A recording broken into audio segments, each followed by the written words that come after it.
अंग्रेजों की प्रारंभिक भूमि नीति का उत्तर भारत के ग्रामीण समुदायों पर क्या प्रभाव पड़ा। हेलो एवरीवन, यह पूछा गया था सिविल सेवा मुख्य परीक्षा में। तो चलिए इसका उत्तर जानने की कोशिश करते हैं। अंग्रेजों के आने से पूर्व भारत की अर्थव्यवस्था ग्रामीण अर्थव्यवस्था थी। भारतीय ग्राम आत्मनिर्भर थे। प्राचीन घर ग्राम समुदाय में खेती और दस्तकारी साथ साथ चलती थी, परंतु मुख्य व्यवसाय कृषि कार्य ही था। राज्य तथा जनता की आय का प्रमुख साधन भू राजस्व तथा कृषि थी। गांव के उत्पादन का मुख्य भाग राज्य के लगान के रूप में दिया जाता था और उसका एक अंश बाहर शहरों में बेचने के लिए भेजा जाता था। ग्राम एक ऐसा समुदाय था जिसमें कार्य प्रथा परंपरागत रीतियों से ही निर्धारित किए जाते थे। बिना जोती हुई भूमि बहुत मात्रा में उपलब्ध होने के कारण इसका मूल्य बहुत अधिक नहीं था। शासक तथा ग्रामवासी दोनों ही भूमि के उपयोग में रुचि रखते थे और इनमें से किसी को भी भूमि के स्वामित्व की चिंता नहीं थी। अंग्रेजों के आने के पहले मुगल शासकों की भूमि व्यवस्था के अनुसार मुगल सम्राट से किसी क्षेत्र के जमींदार या सामंती अधिकार सम्राट को राजस्व का वायदा करके प्राप्त किए जा सकते थे। मुगल शासकों के काल में भू राजस्व नीति इस प्रकार निर्धारित होती थी जिससे कृषक जनता बिना अधिक बोझ महसूस किए लगान अदा कर सके, कृषि कार्य भी कर सके। इसके पूर्ववर्ती राजाओं के साथ बहुत थोड़ा लगान लिया जाता था। राजाओं का सिद्धांत था कि लगान उतना ही लिया जाना चाहिए जैसे सूर्य सागर से जल लेता है और किसी को पता भी नहीं चलता है। अब आगे की बात हम करते हैं। क्षेत्रीय और शासकों और जमींदारों का उद्देश्य भी कमोबेश ग्रामीण व्यवस्था और कृषकों के हितों की रक्षा करते हुए भी भू राजस्व निर्धारित करने का होता था, किंतु अंग्रेजों ने इस नीति को परिवर्तित कर दिया। उन्होंने कभी भी भारत को अपना देश समझा ही नहीं। उनका उद्देश्य अधिक से अधिक धन संग्रह कर इंग्लैंड भेजना था, अतः इनके लिए जमींदारी का अर्थ अधिक से अधिक पैसे बटोरना ही था। 1759 में कलकत्ता और 24 परगनों के नए जमींदार अर्थात ईस्ट इंडिया कंपनी ने जमींदारी अधिकारों की नीलामी शुरू कर दी और ये अधिकार सबसे अधिक बोली लिए जाने वालों को मिलने लगा।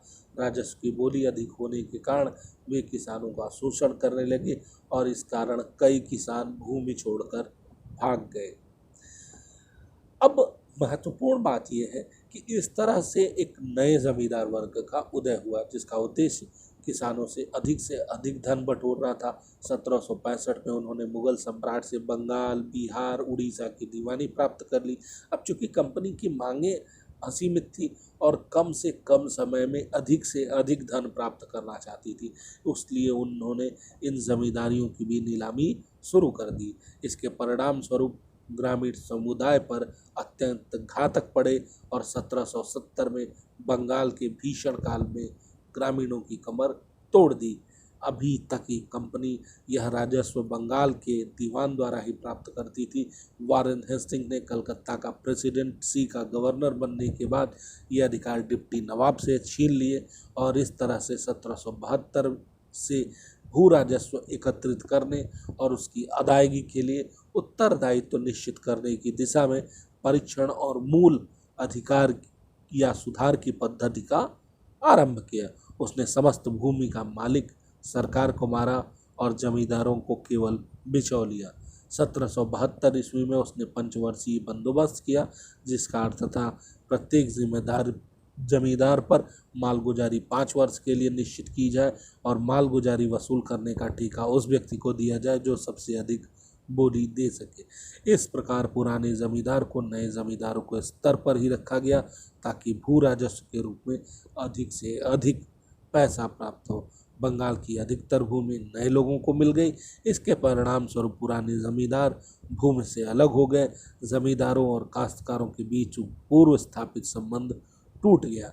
इस प्रणाली का सबसे गहरी चोट खेतिहरों के ऊपर ही हुई, क्योंकि अंततः अधिक कर निर्धारण और नए जमींदारों के शिकार वे ही हुए। इसका फल हुआ किसानों द्वारा रैयतों का पूर्ण निष्कासन, दमन, कर्तव्यच्युत जमींदार, कृषि कार्य छोड़ते किसान और काम से भागते रैयत। यह उत्तर भारत के ग्रामीण संगठन में पहली दरार थी। अब 1777 में जब इसके परिणाम हानिकारक सिद्ध हुए तो हेस्टिंग्स ने एक वर्षीय बंदोबस्त किया, लेकिन ग्रामीण जनता पर अत्याचार बढ़ता रहा और भू राजस्व से सरकार की आय निश्चित नहीं हो सकी। अब इसलिए भूमि स्थायी बंदोबस्त की ओर कदम बढ़ाया गया। 1793 में कार्नवालिस ने स्थायी बंदोबस्त की घोषणा की। इस बंदोबस्त के द्वारा जमींदार को उसकी भूमि का स्वामी मानकर उसे भूमि के समस्त अधिकार दे दिए गए। जमींदार को पूरे लगान का 10/11 भाग सरकार को देना पड़ता था। इस व्यवस्था के अंतर्गत राजस्व की आय इतनी ऊंची थी कि जमींदार और काश्तकारों के लिए बहुत कष्टकर और सरकार के लिए विशेष लाभदायक सिद्ध हुई। उत्तर भारत में स्थायी बंदोबस्त, जमींदारी व्यवस्था, इसके अतिरिक्त कुछ क्षेत्रों में महालवाड़ी व्यवस्था भी लागू की गई। महालवाड़ी व्यवस्था भी जमींदारी व्यवस्था का ही संशोधित रूप थी। इसमें प्रति खेत के आधार पर राजस्व निश्चित किया गया, बल्कि प्रत्येक महाल, गांव या जागीर के अनुसार निश्चित किया गया। राजस्व वसूली का काम ग्राम प्रधानों या जमींदारों पर छोड़ दिया गया। इसमें ग्राम ही भूमि का मालिक था। अंग्रेजों की इन प्रारंभिक भूमि नीतियों का उत्तर भारत के ग्रामीण समुदायों पर सम्मिलित रूप से निम्न प्रभाव पड़ा। पहला, जमीनों का हस्तांतरणीय बनना। अंग्रेजी सरकार की भूमि नीति का सबसे महत्वपूर्ण परिणाम यह निकला कि जमीन अब आसानी से एक हाथ से दूसरी हाथ में बेची या गिरवी रखी जा सकती थी। अगर जमींदार समय पर निर्धारित रकम कंपनी को नहीं देती, तब उसकी जमींदारी वाली भूमि बेचकर दूसरे जमींदारों को दे दिया जाता। उधर किसान भी राजस्व की उच्च रकम देने के बदले भूमि बेचना शुरू कर दिया। अगर ऐसी व्यवस्था नहीं होती तो सरकार के लिए लगान वसूल करना कठिन हो जाता। इससे अंग्रेजों को लाभ तो हुआ, परंतु ग्रामीण आर्थिक और सामाजिक व्यवस्था पर बहुत बुरा प्रभाव पड़ा। इसके चलते संयुक्त परिवार टूटने लगे और मुकदमेबाजी का विकास हुआ। दूसरा, भूमि को पूंजी विनिमय का साधन बनाना। सरकारी कृषि नीति का दूसरा महत्वपूर्ण परिणाम यह निकला कि अब जमीन पर स्वामित्व प्राप्त होने से लोगों का आकर्षण जमीन की तरफ बढ़ने लगा। इस समय कुटीर उद्योग विनाश के कगार तक पहुंच गए। दस्तकार लोग भी अब कृषि कर्म की ओर उन्मुख होने लगे। इससे भूमि पर दबाव बढ़ गया। महाजनों और साहूकारों ने अब जमीन को ठेका पर लेने लगे। वे ऋण अदा नहीं कर पाते थे, तब महाजन किसान की ज़मीन नीलाम करवाकर उस पर अपना कब्जा कर लेता था। इस तरह धीरे धीरे महाजन वर्ग भूमिपति वर्ग बनता गया और किसान अपनी ज़मीन खोकर मजदूर बन गया। किसानों पर कर्जों का बोझ बढ़ना। नई भूमि व्यवस्था किसानों को दरिद्र बनाकर उन्हें कर्ज के बोझ के तले दबा दिया। जमींदारों और सरकारी शोषणों के शिकार किसान के पास भूमि के पैदावार का बहुत कम अंश बच पाता था। सूखे और बाढ़ के चलते जब फसलें मारी जाती थी, तब उसकी दशा और भी दयनीय हो जाती थी। बांध्य होकर उसे कर्ज लेना पड़ता। कर्ज नहीं चुका पाने की स्थिति में अपने मालिक की बेगारी करनी पड़ती, अपना खेत गिरवी रखना पड़ता और अंत में उसे बेचकर भूमिहीन मजदूरों की श्रेणी में स्थान लेना पड़ता। फलतः किसानों की अवस्था लगातार बिगड़ती चली गई। उत्पादन में कमी। जमीन को हस्तांतरणीय विभाज्य बनाकर उसे विखंडित कर दिया गया। जमीन के छोटे टुकड़ों में कृषि के परिष्कृत और नवीन साधनों का प्रयोग संभव नहीं था। परिणाम स्वरूप उत्पादन में लगातार कमी आती चली गई।